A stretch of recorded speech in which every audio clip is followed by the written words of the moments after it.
नमस्कार मित्रांनो, मी धनश्री पुन्हा एकदा आपले स्वागत करते। संपूर्ण महाराष्ट्रासाठी आत्ताच्या क्षणाच्या सर्वात मोठ्या आणि महत्त्वाच्या ठळक बातम्या। राज्यात धडाकेबाज निर्णय, संपूर्ण महाराष्ट्राला खुशखबर।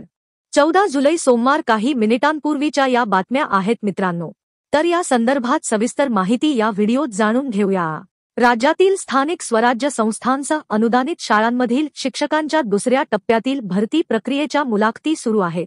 यामध्ये काही अनुदानित संस्थाचालकांनी उमेदवारांची आर्थिक मागणी होत असल्याचे प्रकार समोर आले आहे।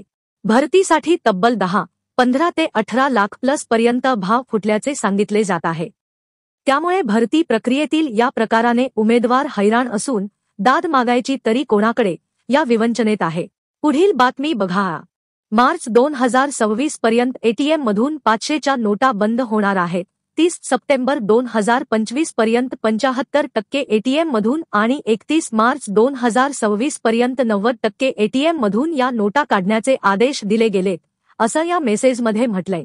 एवढंच नाही तर लोकांना आता घरातल्या 500च्या नोटा वापरायला सांगितलं जातं, कारण त्या लवकरच बंद होणार आहेत, असा गोंधळ उडवणारा सल्लाही दिला जातोय। या व्हायरल मेसेजबाबत केंद्र सरकारच्या अधिकृत PIB फॅक्ट चेक विभागाने स्पष्टीकरण दिलं असून हे सर्व दावे पूर्णपणे बनावट असल्याचं सांगितलं आहे। PIB ने X वर एक पोस्ट शेअर करत स्पष्ट केलं की रिझर्व्ह बँक ऑफ इंडियाने अशा प्रकारचे कुठलेही आदेश, परिपत्रक किंवा योजना अधिकृतपणे जाहीर केलेली नाही। पुढील बातमी बघा।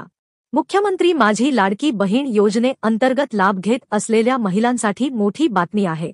काही महिलांच्या बँक खात्यावर लवकरच थेट 3000 रुपये जमा होण्याची शक्यता वर्तवण्यात आली आहे।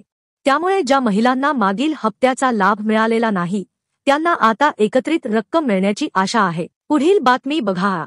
पुण्यात काळजाचा ठोका चुकवणारा अपघात झालाय। दुचाकी अचानक स्लिप झाली अन धावत्या ट्रेलरच्या चाकाखाली आली।